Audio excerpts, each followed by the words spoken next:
Good day, Crime Talk aficionados. We have a great show for you today. First, the Delphi murder trial continues. The police investigation is being questioned.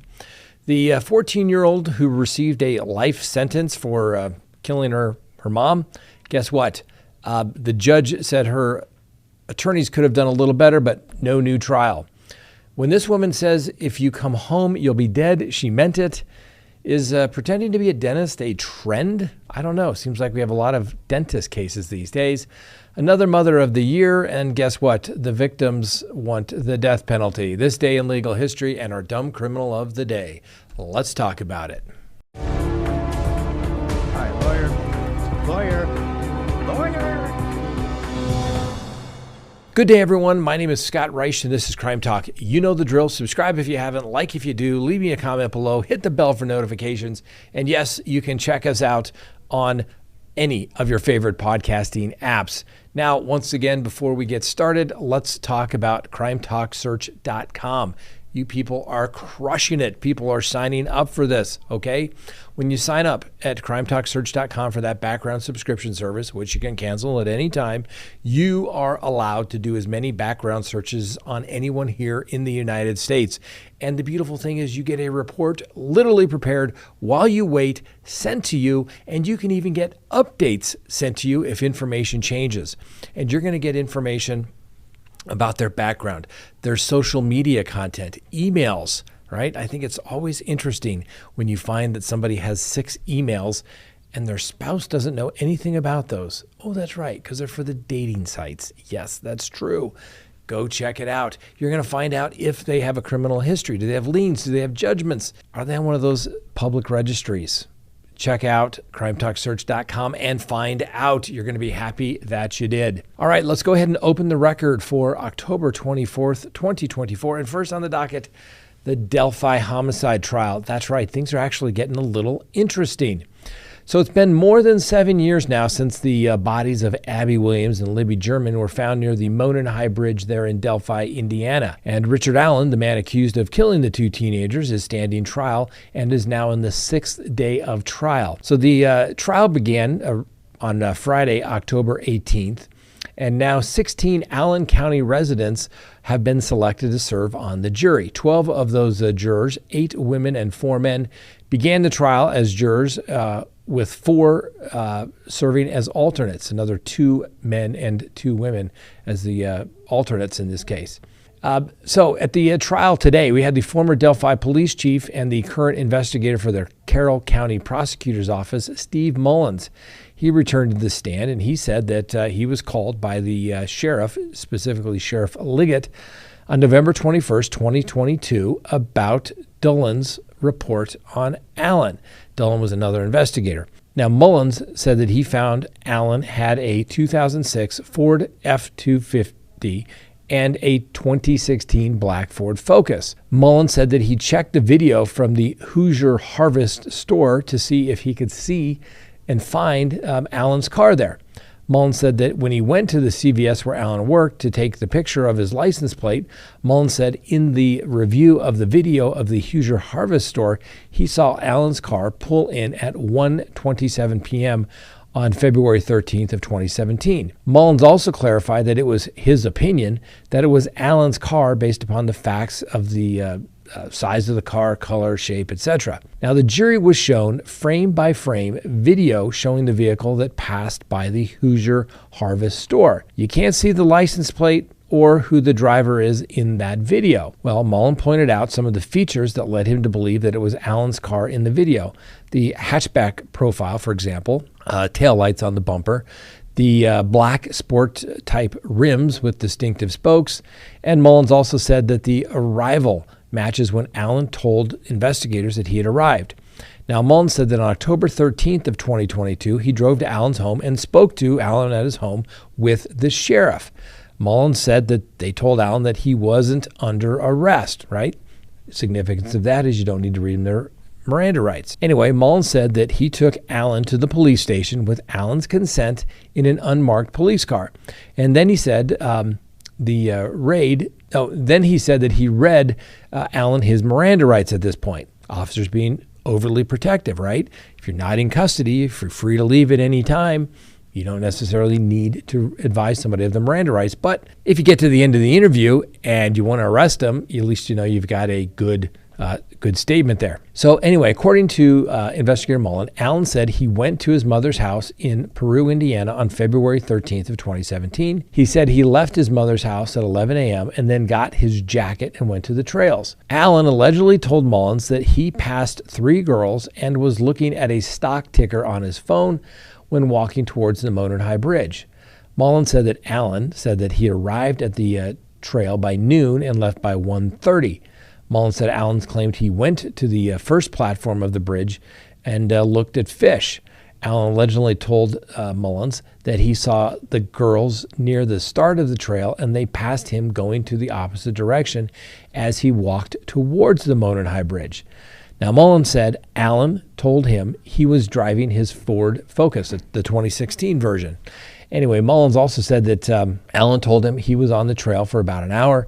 And Allen allegedly told the investigator that Allen had told his wife that he was on the trail the day of the murders. Allen allegedly also told the investigator he was wearing a black or blue jacket, jeans, a skull cap, and some military-style boots.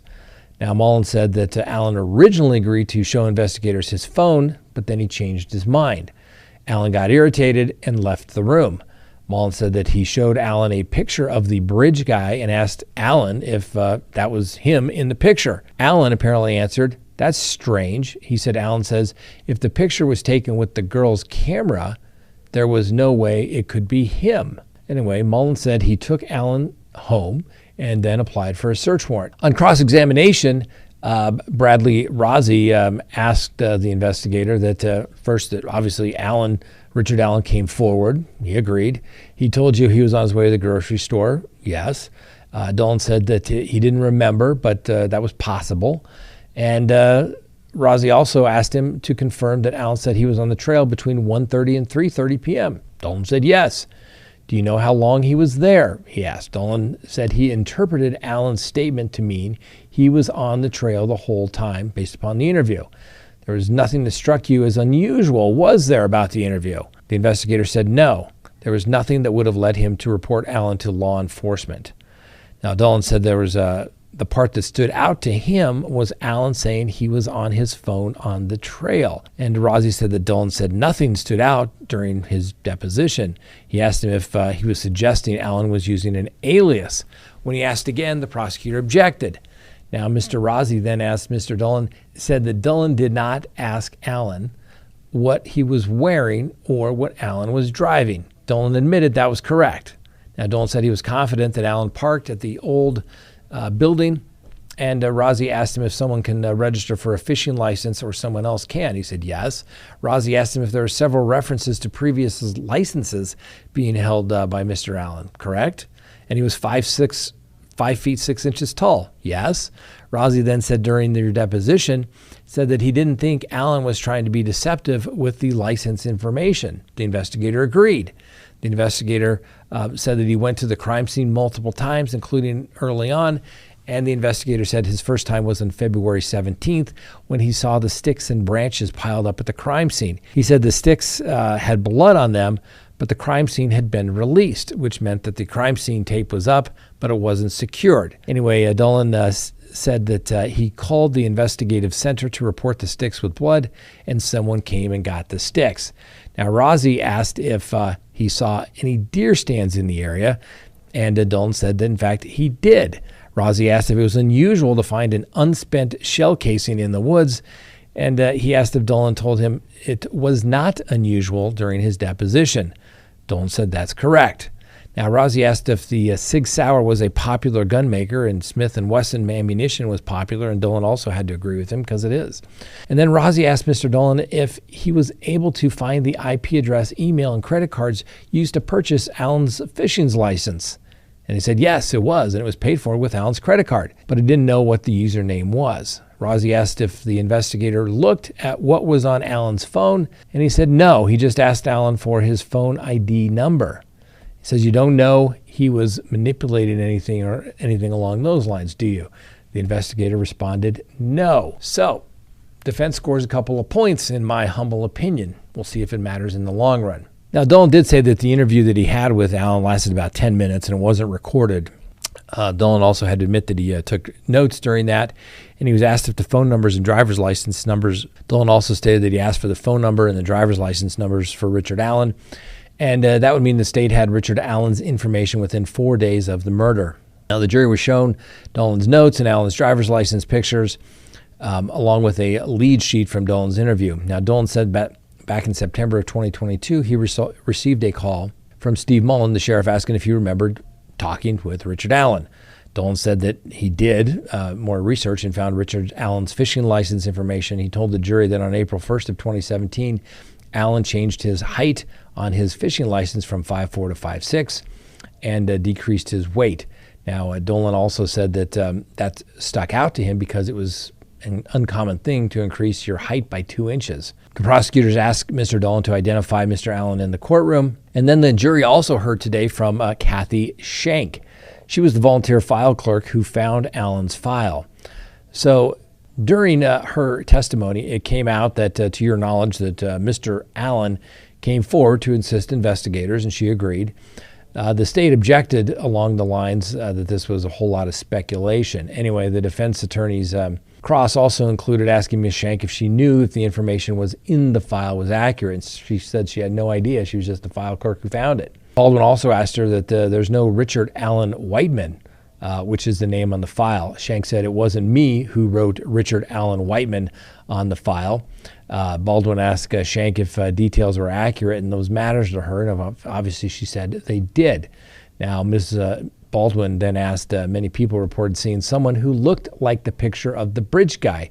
Ms. Shank agreed. Baldwin asked Shank if Liggett was running for sheriff when she made the connection between Allen and the report of the man on the bridge. Now, the objection from the state was sustained by the judge, but Mr. Allen, the attorneys also were able to get to Mr. Allen self-reported him being on the bridge. They all agreed, and that was it. Now, the Richard Allen Whiteman, apparently that was what they put on the file name, which is why it probably got misfiled, so to speak. That failure attention to detail demonstrates an inability to accept larger responsibilities, apparently. But Mr. Richard Allen lived on Whiteman Street or Boulevard. So anyway, interesting day. Things are getting more and more interesting in this trial. Judge still has not ruled on whether the prosecution opened the door to allowing in the Odinist theory as well. We also learned from Ms. Shank that she started working and scanning documents, and it took her about 2 years to complete and put all the 14,000 tips into a database. And the prosecutors asked whether there was something that brought your attention to the name of Richard Allen.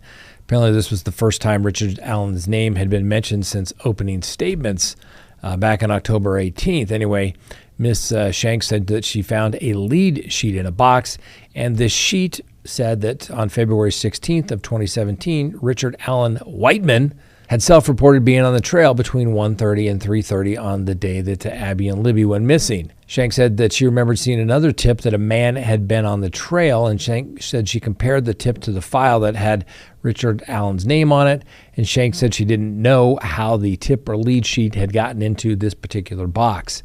Anyway, she said that the narrative summary of the database said that Allen had been interviewed.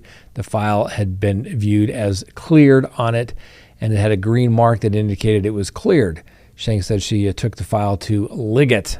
Interesting, ladies and gentlemen. Oh, and on top of that, the judge has not ruled on whether she's going to allow in the Odinist theory that the defense believes the prosecution opened the door to. We'll let you know as things become available. Next, a teenager won't get a new trial. That's right, a judge denied the convicted teen of murder, Miss Carly Gregg's motion for a new trial based upon new evidence, arguing that the information could have been found had her attorneys exercised reasonable diligence. Can you say ineffective assistance of counsel claim?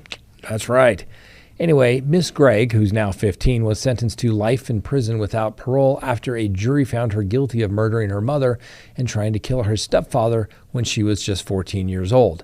At trial, Gregg's defense conceded that she had fired the shots, but argued that she had suffered from mental illness and was legally insane at the time of the alleged offense. A motion filed shortly after her conviction asked the judge to grant her a new trial or to set the jury verdict and sentence aside entirely. Now, the motion cited new evidence, including an interview of Greg's biological father that he did with a local television station, which would have led to a different result, according to the defense attorneys.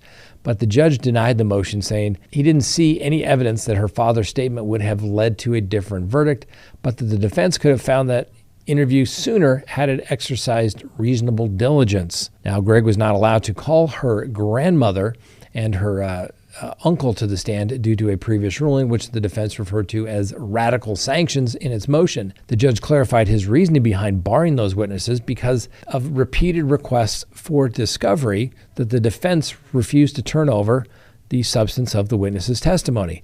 The court found and believed that most, if not all, the reciprocal discovery was not promptly turned over to obtain a tactical advantage. And the judge also wrote, however, letting a defendant tell the court it may prejudice her case before the jury to provide the substance of the witness testimony is a bridge too far. Trial by ambush must remain in the grave. The judge also noted that he did allow Greg's expert witness to testify at trial, even though they were not hired until after the discovery deadline had passed. So the question then is going to be, will it come back on appeal? Probably not.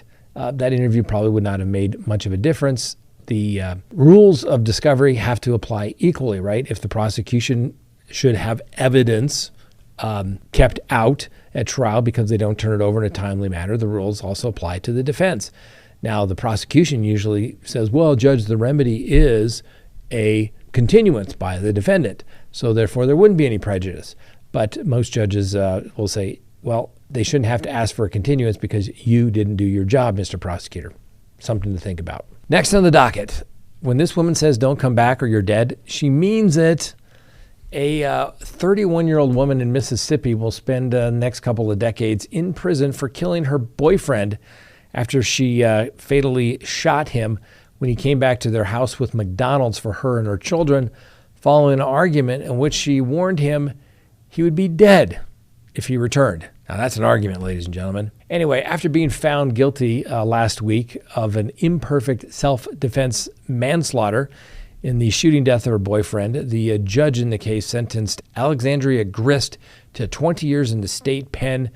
Now, following 3 days of testimony, a jury deliberated only 3 hours before deciding the verdict on the case of the shooting death of Grist's boyfriend. His name was Corey Lyles, and this all took place back in June of 2022. Now, Ms. Grist did not take the stand in her defense at the trial, but made a statement at sentencing saying she didn't mean to hurt anybody. She was protecting herself and her children. Apparently, after 3 hours of deliberation, the jury disagreed with that assessment on her part. Anyway, according to the testimony on June 7th, Grist and Lyle were arguing via text after he had left a home without telling her.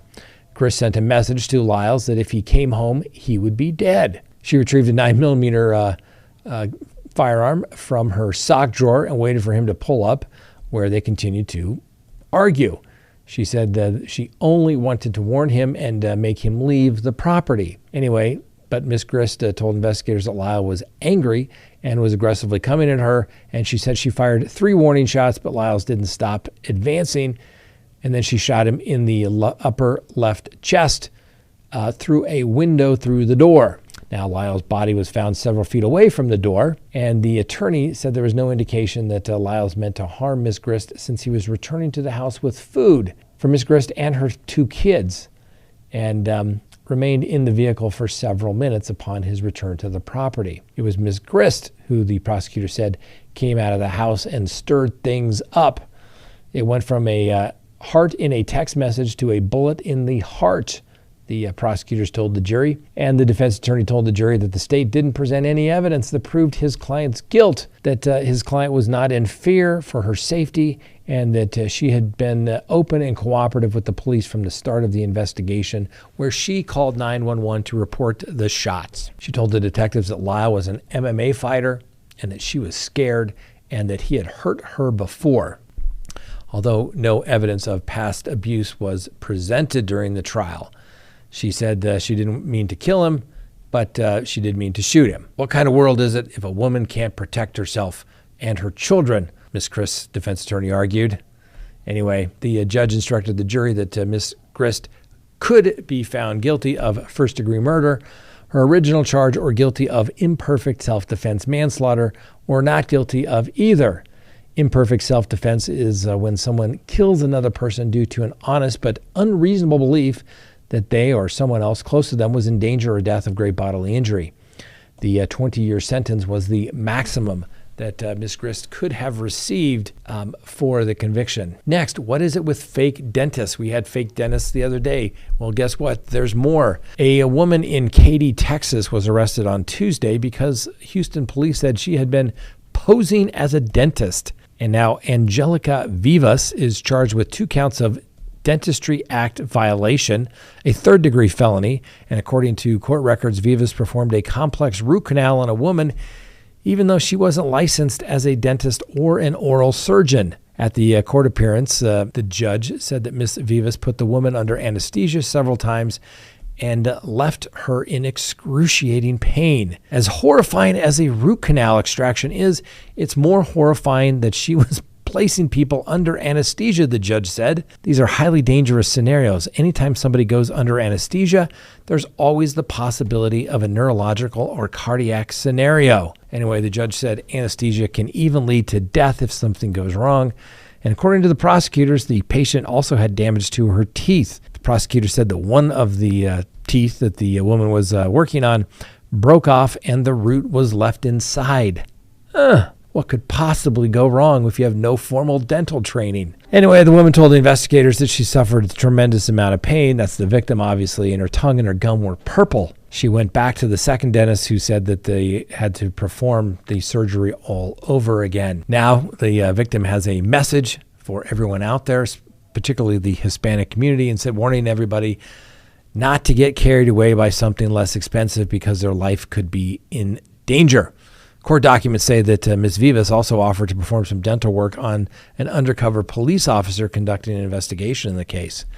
Anyway, the Harris County District Attorney's Office said there may be more victims. Oh, I'm sure there were. Anyway, Ms. Vivas was released on bond after she posted a $100,000 bond. There you go, ladies and gentlemen. At least you know the fake dentists can make money to make their bond when they get caught. Next, another Mother of the Year contestant, and this time the victim's family, they want the death penalty. So a Kentucky woman pled guilty to murder of her 2 young sons after previously planning to use an insanity defense at trial. Must have realized that wasn't going to work. Anyway, Tiffany Lucas entered a plea of guilty to murder of her sons, Maurice Baker, who is 6, and his half-brother, Jaden Howard, who was 9, and they were both shot in their home last November. Now, Lucas entered the plea at the county court after previously pleading not guilty and later planning to use this insanity defense. Now, she was charged with 2 counts of the capital murder, and the stepmother to one of the 2 boys had says that the family will accept nothing less than the death penalty. Now, Lucas had previously entered the not guilty plea by reason of insanity and was scheduled to stand trial in December before she changed her mind and entered a plea of guilty. Now, her neighbors had pulled into the driveway when they saw Lucas walking down the stairs of the porch, told the neighbors that the kids were dying before collapsing. The boys were discovered inside the home with gunshot wounds and guns left on the bed after 4 shots were heard from a neighbor, and it was witnessed on a Ring camera. Now, Lucas had said she was given the gun and admitted no one else had been home that day. And when questioned by the police, she said that she is in such a bad spot and claimed that the shooting was an accident. I'm so stupid, she said. I would never do anything like this unless someone was manipulating me. Anyway, the detectives on the case testified that Miss Lucas made statements that she was being manipulated through Facebook, through the internet, or through Wi-Fi, and that's why she did what she did.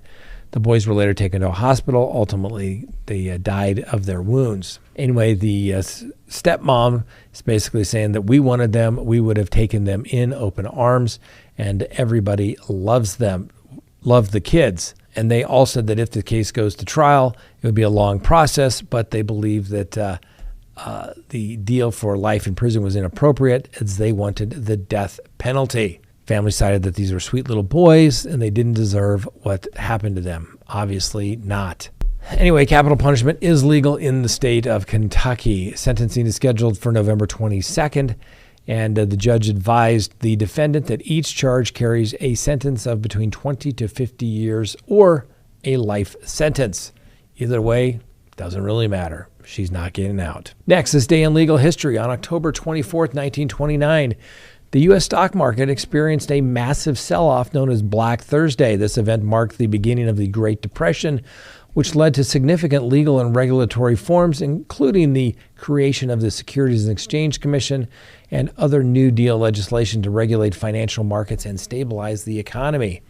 Also, on October 24th, 1970, the Racketeering, Influence, and Corruption Organization Act, known as RICO, went into effect. The law provided tools to prosecute organized crime figures by allowing leaders of criminal organizations to be charged for crimes they ordered or assisted in committing.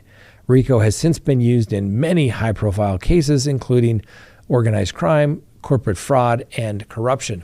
That's right. It was originally designed for the mob, to shut down the mafia, to go after corrupt union bosses and corrupt public officials. It has been expanded now, where, like I said, if people were writing a couple of bad checks, they could be charged under a RICO case. Yes, that's right. You didn't have to go and make it a RICO case. And then finally, the Patriot Act went into law on October 24th, 2001. And obviously this was passed in response to the 9/11 terrorist attacks. And the law expanded the power of law enforcement agencies to investigate and prevent terrorism. Needless to say, it's expanded and has since been subject of significant debate regarding civil liberties and privacy rights in the United States. And they keep renewing it because law enforcement says they can't live without it. And then finally, our dumb criminal of the day.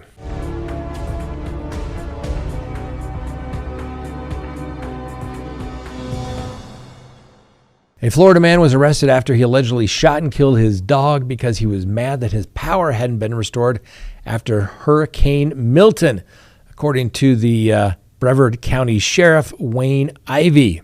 It is alleged that John Burgos, who's 72 years old, was at home after Hurricane Milton, and he got upset that the Florida Power and Light hadn't turned the power back on. Burgos then allegedly began shooting his gun inside his house, and then he hit his dog with the bullet. Anyway, the sheriff noted that this individual is pissed off that Florida Power and Light, that he shoots his dog. Burgos reportedly did call 911 right away, but he was under the influence of alcohol. Anyway, the dog was ultimately taken to an animal hospital, but died. And then when Burgos was told that his dog had died, apparently he showed no remorse, according to the sheriff. Mr. Burgos then said that the Florida Power and Light made him do it. But the sheriff said, no, you're just an idiot. That's what made you do this, not the Florida Power and Light. Don't be blaming others for what you did to kill your dog. You have an evil heart. We're mad, and you couldn't control your emotions, the sheriff noted. Anyway, Burgos was taken into the custody and taken to the jail on charges of shooting and throwing a missile into a dwelling, use of a firearm under the influence of alcohol, and animal cruelty. Mr. Burgos, dumb. Guns, alcohol don't mix. Shooting guns inside your house, being upset because they haven't restored your power because of a hurricane. Are you an idiot? Yes, you are, Mr. Burgos. You're not just dumb. You're an idiot, just like Sheriff Ivey said.